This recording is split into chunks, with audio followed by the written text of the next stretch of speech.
중국 안유이 성에 있는 휘두 지역 마을을 가면 이 명청 시대부터 효와 춤과 절을 중시하는 유교 문화가 크게 발달했다고 합니다.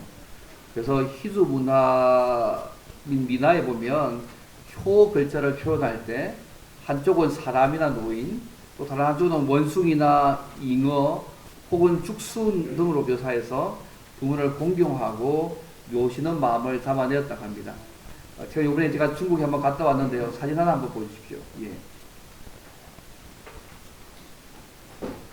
성감님은 아시겠지만, 한번 보십시오. 예.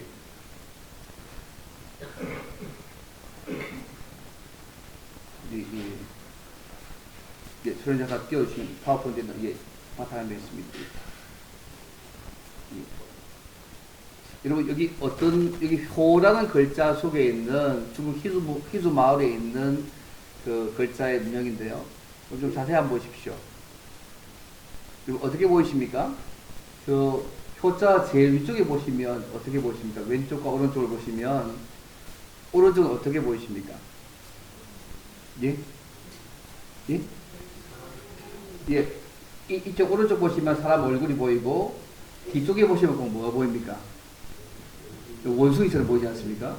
그래서 저희도 이제 요번에 그 중국의 광산에 가면서 이 희주 마을을 갔는데 이 효라는 글자를 입체적으로 작품을 했다고 표현하는데, 사실 제가 생각할 때 처음 이렇게 봤습니다. 부모를 잘 모시지 못하면 원숭이 같은 짐승 같은 놈이고, 부모를 잘 모시면 진짜 사람이다, 이런 의미를 생각을 했거든요.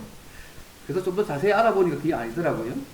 이 효라는 글자가 원래 한자로 노인을 자식이 업고 있는 모양이 원래 효자라는 글씨거든요. 그래서 이 효라는 글자의 기원과 의미를 좀 시각적으로 극대화한 작품이라고 들었습니다. 그래서 이 작품을 자세히 보시면 이 조각상의 하단에 보시면 그죠? 그 무릎을 꿇히고 있거나 허리를 숙여서 위를 받치고 있는 어떤 자식, 사람의 형상을 하고 있고, 원숭이처럼 보일 수 있는 저 형상은요, 나이든 부부를 형상화한 것이라고 보통 이야기합니다. 그래서 세월의 풍파를 겪은 노인의 어떤 굽은 등과 이 주름진 모습을 좀 그치게 하다 보니까 이 자연물이나 원숭이처럼 보일 수 있다고 합니다. 실제는 자식이 늙은 부모를 등이 없거나 정성스럽게 모시는 헌신적인 태도를 담은 작품의 얘기를 제가 추가로 들었습니다. 처음에는 이거 잘 모시면 짐승 같은 놈이고 잘 모시면 사람이 그렇게 생각했는데 실제로는 그렇다고 제가 얘기를 들었습니다. 어쨌든 세상 사람들도 부모를 공경하는 것을 중요하게 생각합니다. 하지만 성경은요, 부모를 공경하는 문제를 그 정도 수준이 아니라 하나님을 사랑하고 섬기는 문제라고 말씀합니다. 사실 하나님은 부모들에게 자녀를 주심으로 하나님의 사랑을 깨닫게 하고, 또 우리에게는 하나님을 섬기는 통로로 우리에게 부모님을 주셨습니다. 그리고 오늘이 어버이 주일인데요, 우리의 부모님을 늘 생각하지는 못하지만 오늘 하루만이라도 우리를 낳아주시고 길러주신 부모님의 은혜를 좀 생각하고 다시 한번 또 감사하는 날이 되면 좋겠습니다. 어떻게 오늘 말씀을 통해서 부모를 공경하는 일이 왜 중요하고 한번 좀 생각해 볼 필요가 있고요. 동시 특별하게 자식들이 너무 고집이 세고 말을 안 듣기 때문에 부모의 한계를 벗어나는 경우에 어떻게 해야 하는지를 우리 신명기 이 말씀을 통해서 함께 좀 생각해 보기를 원합니다. 크게 두 가지인데, 첫째는 뭐냐면 부모를 공경하는 것은 하나님을 사랑하고 섬기는 것입니다. 이 첫 번째입니다. 신명기 말씀은요, 이스라엘 백성들이 이스라엘 광야 40년간의 삶을 끝나고 나서 가나안에 들어가기 직전에 기록된 말씀입니다. 특히 오늘 본문의 말씀은 하나님과 맺은 언약의 말씀 가운데 있는 내용입니다. 그래서 이 말씀을 지켜 행할 때에 하나님께서 약속하신 대로 축복을 주시지만 그 말씀을 버릴 경우에는 저주를 받게 된다는 큰 문맥 가운데 오늘 말씀이 있습니다. 특히 오늘 본문의 말씀은요, 사람들의 생명을 보호하고 하나님의 백성들의 그 특성을 유지하기 위한 사회적인 안전장치를 말하는 말씀 가운데 있는 말씀입니다. 사실 오늘 우리가 생각할 이 본문의 말씀은요, 부모를 공경하는 자에게 축복을 약속하는 내용이 아니라 부모를 공경하지 않는 폐역한 아들을 처리하는 문제를 다루는 말씀입니다. 여러분, 이 처리를 누가 해야 할까요? 오늘 말씀에 하면 재판관이 해야 합니다. 그건 부모가 할 수 없는 일이기 때문에 그렇습니다. 역으로 생각해 보면 이 처리 문제를 왜 다루고 있을까? 부모를 공경하는 일이 얼마나 중요한 일인지를 알려주기 위해서 이 말씀을 담고 있습니다. 사실 하나님께서는 부모 공경의 계명을 통해서 우리로 하여금 하나님을 알고 섬기는 가장 기본적인 통로로 사용하십니다. 그래서 부모님을 공경하고 어린을 공경하는 그 사람을 보이지 않는 하나님을 섬기는 사람으로, 사랑하는 사람으로 하나님을 이해하셨습니다. 그래서 하나님을 섬기는 가장 중요한 시건수 중에 하나가 뭐냐 하면 부모님과 우리 위의 사람을 공경하는지의 여부로 알 수 있다고 성경을 말씀합니다. 심지어 레위기서 19장에 보시면 세상 사람들과 구별된 삶으로 거룩하게 살아야 된다고 말씀하면 이렇게 말씀합니다. 너희 각 사람은 부모를 경외하고 나의 안식일을 지키라. 나는 너희 하나님 여호와니라고 말씀합니다. 부모를 경외하는 모습과 안식일을 지키는 모습을 동등한 위치에 두고 말씀하고 있음을 비교해 볼 필요가 있습니다. 레위기 20장 9절에는요. 부모를 저주하는 반드시 죽이라고 말씀합니다. 레위기 24장에 보면 하나님을 저주하는 자를 반드시 죽이도록 한 처벌과요. 부모를 저주하는 자를 죽인과 똑같은 영향 속에 두고 있습니다. 그만큼 부모를 공경하는 것이 단순히 부모만의 문제가 아니라 하나님과의 관계의 문제임을 성경은 계속해서 말씀하고 있습니다. 밤에도 성경에는 부모를 공경하는 자에게 많은 약속들을 하십니다. 특히 신명기 5장 16절에 보면 너는 너의 하나님 여호와가 명한 대로 내 부모를 공경하라. 그리하면 너의 하나님 여호와가 내게 준 땅에서 내가 생명이 들고 복을 누리리라고 말씀합니다. 생명, 장수와 복의 약속들을 하셨습니다. 예전에 한번 말씀한 적이 있는데요. 사랑하는 아들을 전쟁터에 보낸 한 어머니가 아들의 전사 통지서를 받고 비탄에 잠겼습니다. 아들이 죽었다는 얘기잖아요. 식음을 전폐하고 하나님께 기도합니다. 제가 몇 번 말씀드렸습니다. 제 아들을 단 5분간이라 만나게 해달라고 기도했을 때 천사가 들어줍니다. 그래서 아들을 5분 동안 만나게 해드릴 텐데 아들이 언제 모습을 보고 싶냐고 그 천사가 물었을 때에 어머니의 품에서 재롱 뜨는 그 모습인지 전장에서 용감하게 싸우는 모습인지 묻습니다. 그때 어머니가 천사에게 말하기 이렇게 말씀합니다. 아들이 잘못을 저질러서 제게 용서를 빌던 그 모습들을 떠올려달라고. 5분만인데 눈물 흘리던 그 모습이 아직까지 제 마음속에 지워지지 않기 때문에 지금도 그때를 생각하면 슬픔으로 가슴이 미어진다고 얘기했다고 합니다. 자녀에게 많은 사랑을 주면서도 더 못해준 것을 생각하며 가슴 쓸어내리고 늘 지우개가 되기를 원하는 사람이 우리 부모님의 마음 아니겠습니까? 그 자녀들의 아픔과 슬픔을 모두 지워주고 싶은 것이 사실 부모님의 마음입니다. 아마 저의 부모님도 마찬가지고 여러분 모두의 부모님도 마찬가지일 거라고 생각합니다. 실제로 몇 년 전에 인터넷 조사했을 때 그죠? 저거 부모에게 조사했을 때 부모가 자녀에게 가장 미안한 때가 언제냐? 1위가 뭐냐면요. 경제적인 문제로 자녀가 하고 싶은 것을 다 못해줄 때가 1위였습니다. 그것이 부모님의 마음인 것이죠. 뭐 자녀도 비슷한 마음 안 가지겠습니까? 저는 그렇게 믿고 있습니다.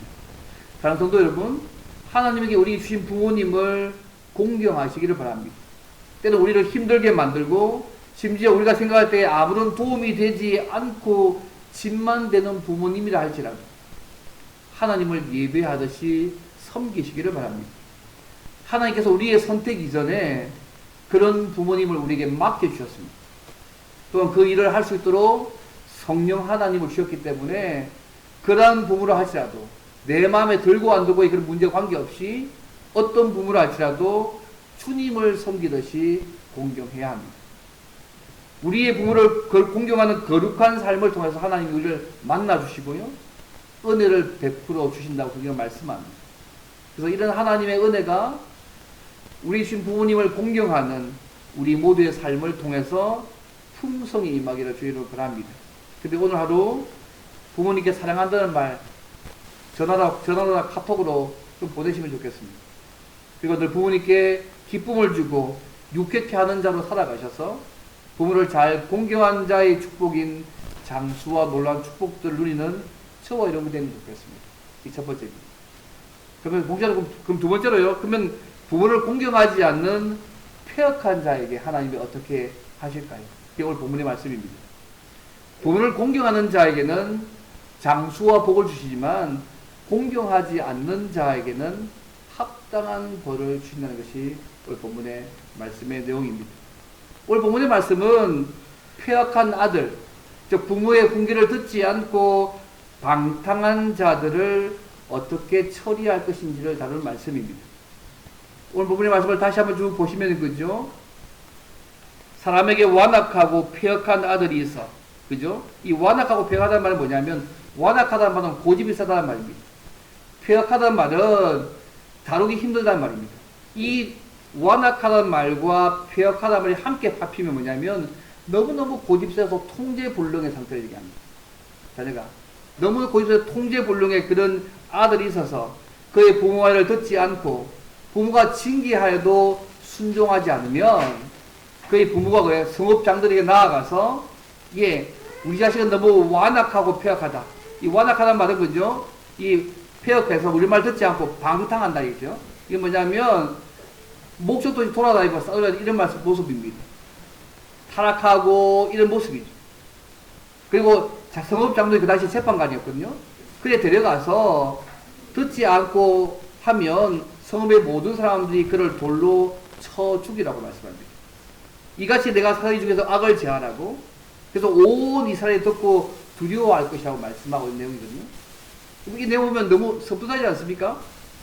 아니 어떤 사람이 너무 고집세고 부모가 어떤 말을 해도 듣지 않는 아들이 하나 있는데 심지어 부모가 책망해도 듣지 않습니다. 여러 가지 다 방법을 다 동원해서 아이를 가르쳤는데도 듣지 않습니다. 발레기도 하고 책망하기도 했는데 부모의 능력은 도저히 이 아이를 어떻게 해볼 도리가 없었습니다. 그래서 그 도시의 재판관에 찾아가서 넘겨주다. 그 고소에 있는 것입니다. 이 자식은 너무 고집세고 어떤 말로 먹혀들지 않습니다. 어느 한 군데 앉아 집중하지도 않고 온 동네 싸우러 다니면서 술 마시고 매일 술에 쪄있고 방탕하고 이래 합니다. 이런 고소 들으면 그 도시의 재판관들이요 전후 내용을 밝혀서 그것이 사실인 경우에 그 자식을 불러내서 돌로 쳐 죽여야 합니다. 그리고 그 도시의 악을 제거해야 합니다. 그러면 사람들이 부모를 공경하지 않는 자식이 돌에 맞아 죽는 그 모습을 보고 두려움을 가지게 되어서 죄에 대한 억제력을 가지게 되는 말씀을 보는 말씀입니다. 여러분 이 말씀은 어떠십니까? 우리 주변에 부모가 어떤 말을 해도 듣지 않는 자식들이 의외로 많습니다. 근데 모세가 이 설교를 할 때는요 가나안이라는 새로운 환경에 들어가기 직전입니다. 그는 하나님의 계명을 구체적 상황 가운데 적용할 수 있게 말합니다. 그래서 부모를 공경하는 문제에 부모가 할 수 없는 한계 사항이 있다는 것들을 전제합니다. 아무리 부모가 기도하면서 때로 권고하고 타이르고 매를 두고 가르쳐도 듣지 않는 자들이 있다는 것입니다. 부모의 능력 밖에 있는 자식들이 있다는 것입니다. 그래서 오늘 본문을 오해하시면 아는 것이 뭐냐면 제멋대로 고집이 센 자녀를 말하고 있는 것이 아닙니다. 오늘 말씀은 완악함과 폐역하고요 지속적인 불순종을 가지고 술 취함과 방탕을 포함한 심각한 삶을 살고 있는 자녀들에 대한 부분이라는 것들을 잊지 않으시면 좋겠습니다. 사실 그들의 부모 모습은요 가족의 재산을 낭비할 뿐만 아니라 가족 공동체와 하나님의 백성인 교회의 공동 전체를 위협할 수 있고 전면될 수 있는 악한 예들이었습니다. 여러분 이런 경우 어떻게 해야 될까요, 여러분? 하나님과 특별한 관계를 맺고 있는 당신의 백성으로서 부모를 공경하지 않는 것, 언약 백성의 자격이 없다고 생각하고 죽여야 한다고 말씀하고 있는 것입니다. 그 사이에 악을 제거해야 한다고 말하고 있습니다. 그래서 하나님의 공동체의 순수성을 유지해야 된다고 오늘 본문이 말씀하고 있습니다. 여러분 하나님께서 왜 이렇게 끔찍한 법을 주셨을까요? 끔찍해 보이십니까? 왜 이 법을 주셨다고 생각합니까? 그래서 하나님의 백성들에게 사람들의 생명을 보호하고 당신의 백성의 모습을 유지하기 위한 사회적 안전장치로 주신 말씀입니다. 부모이 아무리 권하고 심지어 책망해도 듣지 않는 경우면 성읍 장군들인 재판관들에게 가서 처리해야 하는 것입니다. 이 경우에도 정당한 재판제를 통해서 자식 문제를 해결하되 다른 방법이 절대 없으면 결국 돌로 쳐서 죽여야 한다고 말씀하고 있는 내용들입니다. 이 말씀을 들으면 이 목사가 이 법이 너무 하나님 너무 법이 심하다고 생각하시지 않습니까? 좀 더 다른 각도로 말씀드려 보겠습니다. 자식이 너무 고집셉니다. 부모가 가르쳐도 듣지 않는 것을 방치해서 그 자신도 죽고 그가 살고 있는 사회 속에 다른 사람도 죽이거나 공동체 시설을 깨뜨리거나 심지어 부모를 죽이게 된다면 어떻게 처리해야 될까요? 오늘 보는 말씀은 이 극단적 경우를 말씀하고 있는 말씀의 부분입니다. 이 경우는 달리 방법이 없습니다. 고집불통의 자녀들이 하는 행위는 부모를 공경하라는 하나님의 법에 반항하는 행위고요. 그 부모의 행복과 사회 구성원들의 행복을 위해 죽여야 한다고 그 본문이 말씀하고 있습니다. 이것이요, 그 당시의 사회적 안전장치였습니다. 물론 이 말씀대로 오늘날에도 자녀를 죽이기까지 할 수는 없잖아요. 그렇게 말씀하면 되는 게 아닙니다. 고칠 수 없고 방탕하고 파괴적인 반사회적인 비행의 심각성을 보여주는 자녀들의 심각한 범죄에 대해서는 어느 정도의 가혹한 법적 대응이 그들의 삶을 억제할 수 없는 통로가 되어야 된다고 지금 말씀드리고 있는 것입니다. 그럼 우리도 구약의 율법처럼요, 부모를 공경하지 않을 경우에 재판을 받아 감옥에 넣거나 심할 경우에 사형에 처하는 법을 만들어야 될까요? 실제로 여러분요, 한국도요, 2015년 이후에 국회에서요, 효도법이 계속 꾸준히 발의되는 거 아십니까? 2024년 15월 기준으로 실제 법 제정까지는 이르지 못했습니다. 효도법을 제정해야 된다. 2014년, 15년부터 해가지고 2024년까지 계속 했습니다. 근데 10월까지 하다가 더 이상 법으로 제정하지 못했습니다. 찬성할 쪽의 입장이 뭐냐면, 고령화 사회에서 노인의 인간다운 삶과 재산권을 보호하기 위해서 필수정치다. 효도법 해야 된다. 반대 입장은 어떻게 생각하냐면, 효가 도덕적 가치인데 어떻게 법으로 강제하는 것에 대한 거부감이 있다. 자식 간의 부양 기준이 설정이 어렵다. 오히려 가족 간의 분쟁을 이야기할 수 있기 때문에 반대했습니다. 결국 이 법이 제정되지 않았습니다. 물론 이 효도법이 만들어진다고 해도 부모를 공경하는 일에 장려는 되겠지만 안전장치는 되지 못할 것입니다. 얼마나 이런 것들이요, 지켜지지 않았으면 법으로까지 만들까 하는 생각들이 저는 좀 처량한 생각이 들기도 합니다. 부모의 효도하고 어른을 공경하는 것, 사회 공동체를 이루는 가장 기본적인 질서 가운데 하나입니다. 그런데 이 질서가 우리 시대에 많이 무너지고 있습니다. 역사적으로 볼 때 이 신명기서에 기록된 이 사회적 안전장치에 대한 법은요, 재밌게도 구약시대에 하나님의 언약 백성에게도 온전히 시행되지 못했습니다. 이번 구약 이스라엘에서 이 율법이 적용되었다는 기록이 하나도 없습니다. 한 번도 적용된 예가 없다는 말씀입니다. 이 율법은 그 자체로 최후의 수단이었습니다. 하나님의 백성들이 이 법을 수행하지 못했기 때문에 사실은 하나님이 이 부모 공경에 대한 안전장치가 되어 주셔야 됩니다. 이번 하나님이 우리 부모를 공경의 안전장치가 뭘까요? 하나님께서 말씀하신 대로 부모를 잘 공경하는 자들에게는 이 땅에서 장수하고 복을 받게 하시고, 부모를 공경하지 않는 자에게는 합당한 벌을 주심으로 부모를 공경해야 한다는 법이 오늘날도 여전히 유효하다는 것을 증명해 주셔야 한다는 말씀입니다. 이번 하나님께서 우리가 이 계명 잘 지킬 수 있도록 약속하셨잖아요.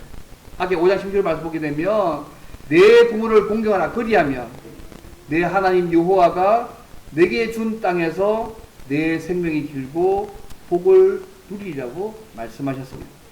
이 약속대로 우리가 부모님을 잘 공경함으로 장수하는 복과 함께 하나님이 주신 풍성하고 놀라운 복을 함께 누리는 하나님 원하십니다.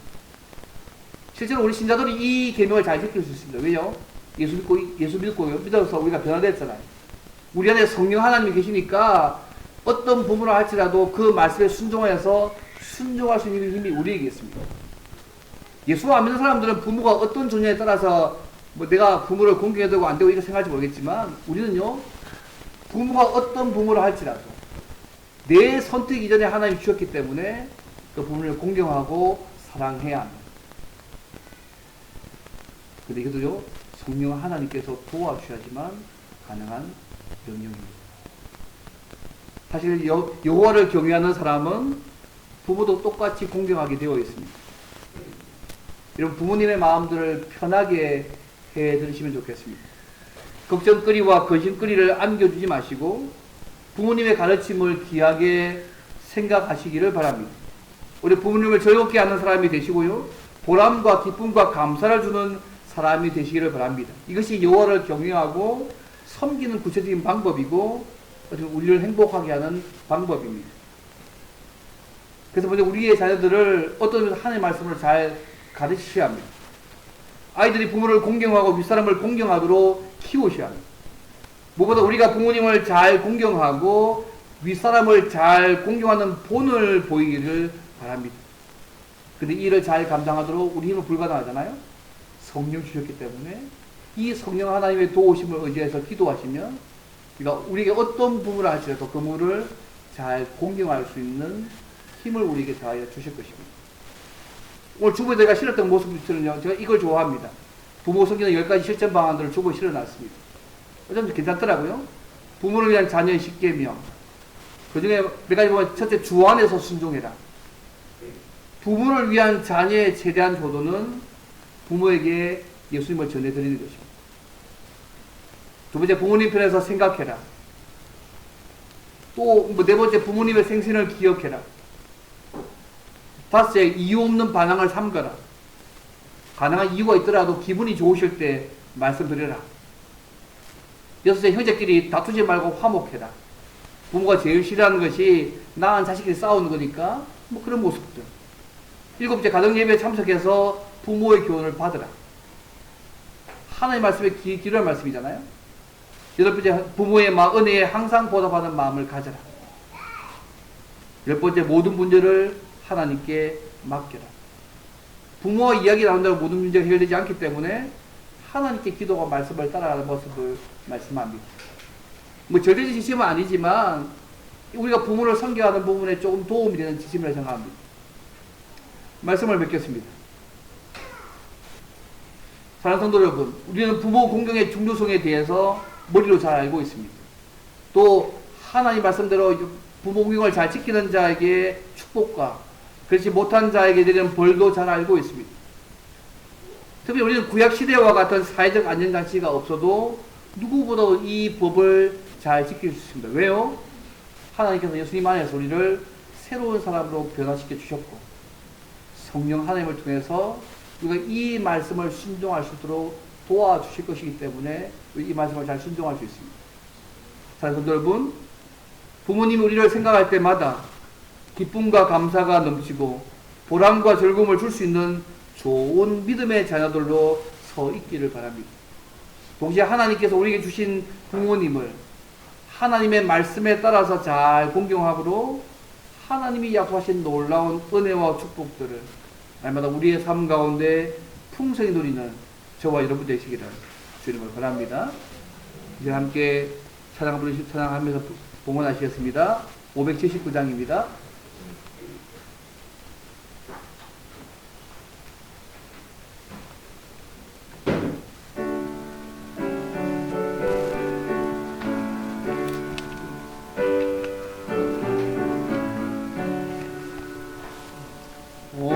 어머님의 넓은 사랑 귀하고도 귀하다. 그 사랑이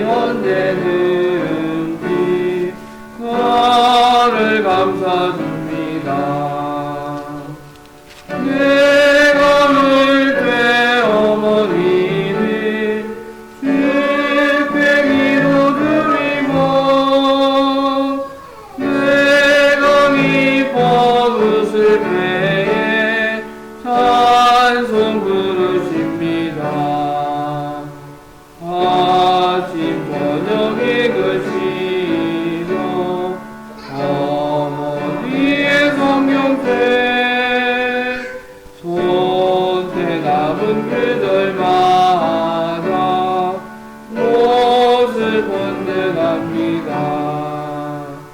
믿는 자는 누구든지 영생함을 얻으리.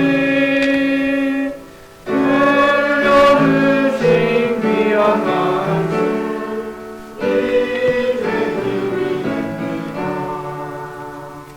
홀로 누워 괴로울 때 헤매다가 지칠 때 부르시는 찬송소리 위에 살아옵니다. 환송에서 샘을 나무 황무지에 꽃피니 예수님과 동행하며 두려울 것 없어라. 온유하고 겸손하며 올바르고 굳세게 어머니의 뜻받들어 보람있게 살리라. 흉망하는 세상에서 선한 성 서루나 생명진에 흐르는 곳 귀리 함께 살리라. 범사에 감사하셨고요. 전능하시고 신실하시며 선하신 하나님이 나의 아버지가 되셔서 감사드립니다. 늘 감사하는 마음뿐입니다. 범사에 감사하셨고요. 예, 범사에 감사하셨습니다. 예, 범사에 감사하셨습니다. 기도하겠습니다. 사랑과 은혜가 풍성하신 하나님 아버지, 그리고 어버이 주일을 맞이해서 영적 부모이신 하나님 우리가 잘 공경하고 섬기게 도와주시고 또 우리에게 주신 부모님을 잘 공경하는 삶들을 잘 살게 도와주옵소서. 그래서 주께서 약속하신 복들을 또 우리의 삶 가운데 많이 많이 누려가도록 도와주옵소서. 또 이 시간 주님 앞에 주님을 사랑한다는 고백으로 또 11조로 감사한금으로 또 주정금 우리 마음들을 고백합니다. 기쁘게 받아주시고 늘 하나님 사랑하고 주만 위해 살아가는 우리의 삶이 되어가도록 붙잡아 주옵소서. 또 그 삶을 살아갈 때 필요한 모든 것 주께서 아시오니 때에 따라 돕는 은혜로 영육간의 모든 필요한 것들을 채워주시고 또 우리의 문제와 우리의 아픔과 모든 것들을 아시오니 주의 능력으로 말끔히 치료하시고 회복시켜 주옵소서. 주 예수 그리스도의 은혜와 하나님 아버지의 무한하신 사랑과 성령 하나님의 감동감화 충만케 하심과 함께 하심이 영적 부모신 하나님을 잘 공경할 뿐만 아니라 우리에게 주신 부모님을 잘 공경함으로 하나님 놀라운 복과 은혜를 날마다 누리기 원하는 사랑하는 주의 백성들 머리 위에 그 가정 위에 그 일터 위에 영원토록 함께 있을지어다. 아멘.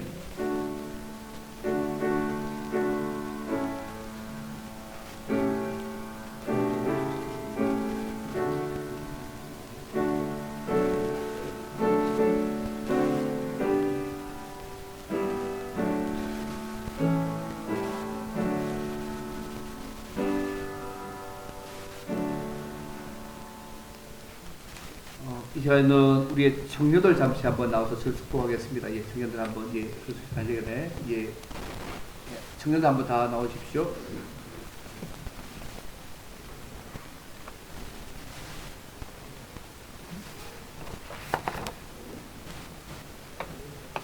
예, 청년들 다 나오십시오. 예.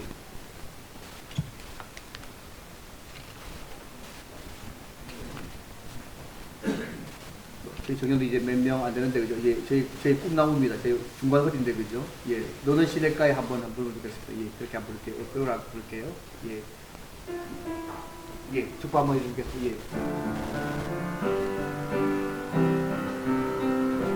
너는 시내가에 심은 나무라 하나님의 사랑 안에 믿음 뿌리 내리고 주의 뜻대로 주의 뜻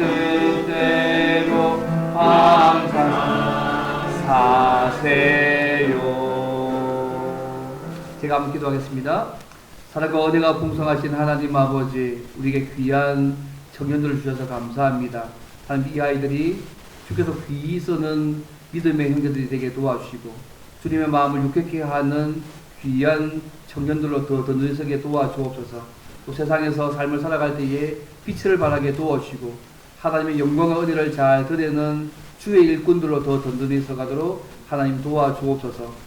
부모가 기도하고 있고 온 교회가 기도하고 있고 주변 사람들이 이들을 위해서 기도하고 있습니다. 축복받은 하나님의 백성으로 하나님의 형제들로 이 세상을 변화시키는 귀한 역할로 이끌로 아름답게 쓰임받도록 은혜 위 은혜를 다하여 주옵소서. 또 필요한 모든 거 아시오니 영육간에 필요한 것을 충만히 다하여 주시고 기도하고 생각하는 모든 것보다 더 넘치고 풍성하게 그들의 삶 가운데 응답하시고 부으셔서 당신의 일꾼으로 살기에 조금 더 부족함이 없도록 은혜 위에 은혜를 날마다 더하여 주옵소서. 오늘 주께 맡깁니다. 예수님 이름으로 기도드립니다. 아멘. 함께 박수 주겠습니다. 이제 우리가 오늘이 어버이 주일이라서 제가 65세 이상 되신 어르신들은 제가 이제 선물들을 합니다. 이 시간 광고하기 전에 한번 65세 이상 어르신들 전부 다 앞으로 다 나오십시오. 9분입니다. 앞으로 다 나오시면 되겠습니다. 또 조만간 또 70으로 바꿔야 될지 모르겠는데 저도 앞으로 다 나오십시오. 65세 이상 어르신들 9분 나오십시오. 이중주 성도님까지 딱 나오셔야 유정아 성도님, 문수만 집사님, 지배 집사님, 송미규 사님 다 나오십시오. 위로 다 서십시오. 위로 올라오세요. 위에 좁습니다. 위로 올라오세요. 밑에 좁습니다. 이준 성도가 제가 쳤습니다. 제가 만으로 안 하고 딱 했습니다. 생일 따졌습니다. 따졌습니다. 굉장히 거기다 다 오셨. 한 분, 누가 나오셨죠? 한 분 나오셨네, 그죠? 문영 계십니다. 계시고. 사모님, 아니 사모님 오셔야 됩니다. 사모님 작년에 안 되나 올해 되셨습니다. 보내시죠. 또 오셔야 됩니다. 아니요, 사모 오십시오. 사모님 그러지 마시고 빨리 오십시오. 기다립니다. 작년에 제가 드릴 수 있으면 올해도 드릴 수 있습니다. 올해도 드릴 수 있습니다. 한번 전달해 주시면 되겠습니다.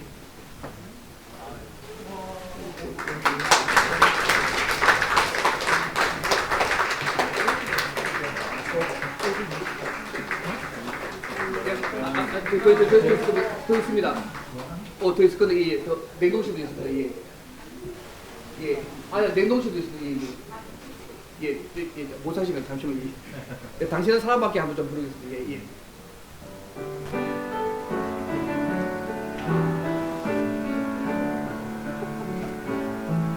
당신은 사랑과 길이에 태어난 사람, 당신의 삶 속에서 그 사랑 받고 있지요. 당신은 사랑과 길이에 태어난 사람, 당신의 삶 속에서 그 사랑 받고 있지요. 처음부터 시작된 하나님의 사랑은 우리의 만남을 통해 열매를 맺고 당신이 이 세상의 존재함으로 인해 우리에게 얼마나 힘이 되는지. 당신은 사랑받기에 태어난 사람, 지금도 그 사랑 받고 있지요. 당신은 사랑받기에 태어난 사람, 지금도 그 사랑 받고 있지요. 회의 방송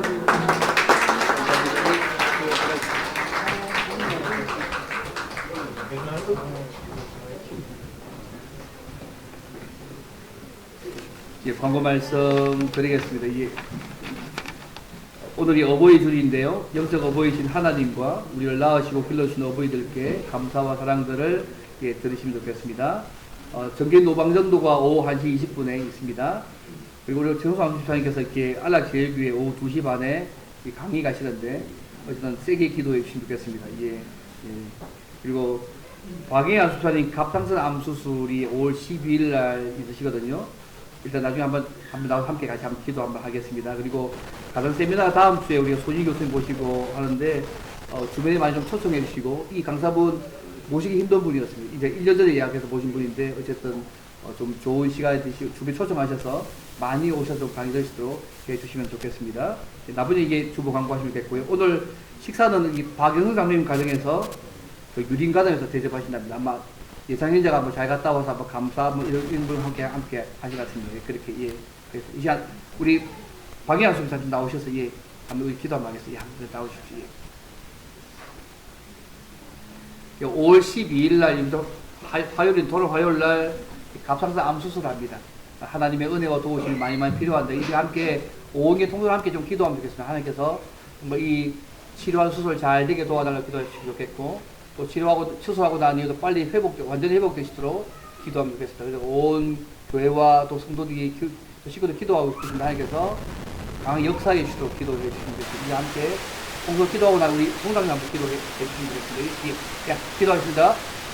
하나님 우리가 부사님 나와보시고 우리 기도합니다. 우리 박영환 목사님 이제 5월 11일 날 갑상선 암 수술을 하게 됐습니다. 하나님께서 도우셔서 정말 이 수술 도움을 주시고 보호하시고 수술하는 의사님들을 붙잡으셔서 정말 치료하는 모든 과정마다 세밀하게 인도하셔서 정말 그들의 손을 붙잡으셔서 수술한 분이 잘 되게 도우시고 수술 이후에도 완전히 빨리 회복될수록 가슴을 역사하시고 인도하여 주셔서 하나님의 손길 도우심을 간구합니다. 하나님이 붙잡으셔서 하나님의 은혜로 오늘 채우시고 인도하여 주옵소서. 주의 도우심을 간구하며 주님 붙잡아 주옵소서. 주님 인도하시고 도와주시고 주님 우리가 생각하는 것보다 더 넘치고 풍성하게 그래도 역사를 인도하시고 정말 이 라파의 하나님 치료 하나님께서 이 수술 모든 과정 가운데 미리 앞장하시고 함께 하시고 이 일에 되셔서 붙잡으시고 역사 인도하셔서 하나님을 간구하며 주님이 도우시고 주께서 붙잡아 역사하여 주옵소서. 주의 도심을 간구하는 하나님 도움을 새롭게 하시고 힘을 주고 다시 완전히 치유되도록 말씀이 되도록 은혜 베푸시고 역사하여 주옵소서. 하나님의 도심을 간구합니다. 하나님 말씀하시고 이끄시고 역사하여 주옵소서. 주의 도심을 기하오니 하나님 도우시고 붙잡아 주옵소서. 감사합니다. 정말 의지합니다. 하나님 도우시고 주께서 붙잡아 주옵소서. 의지하고 하나님 도와주시고 주님 붙잡아 주옵소서. 의지하는 반드시 회복하시고 완전히 회복하시고 도와 주옵소서. 아멘 아멘.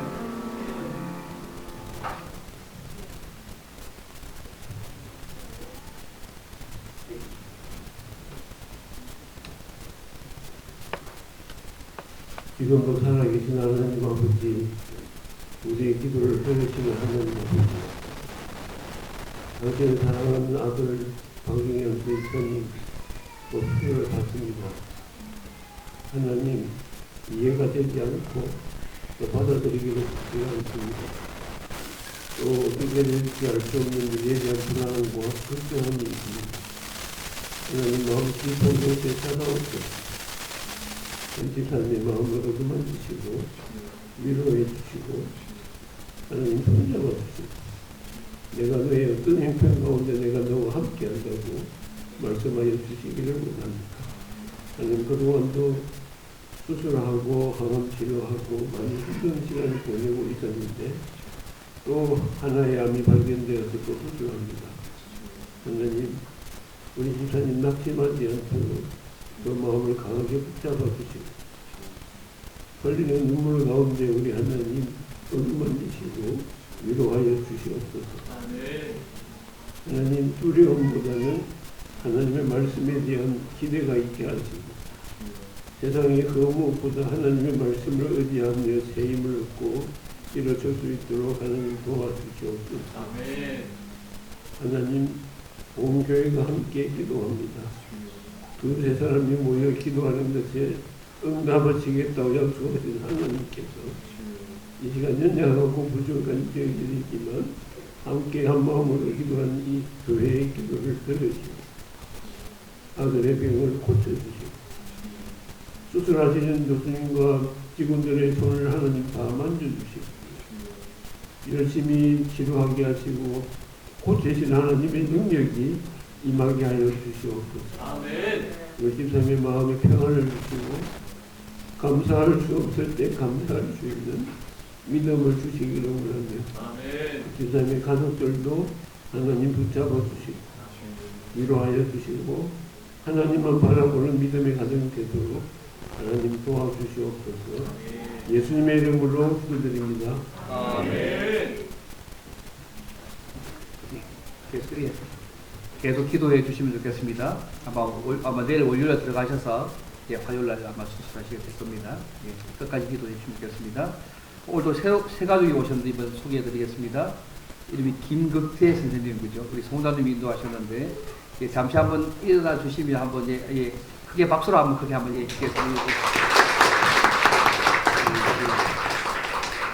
사진 찍으라고 한번 여기 친구가 사진 찍으라고 이렇게 너무너무 반갑습니다. 모든 광고 다 했습니다. 이제 파소 노래 부르고 이렇게 마치겠습니다.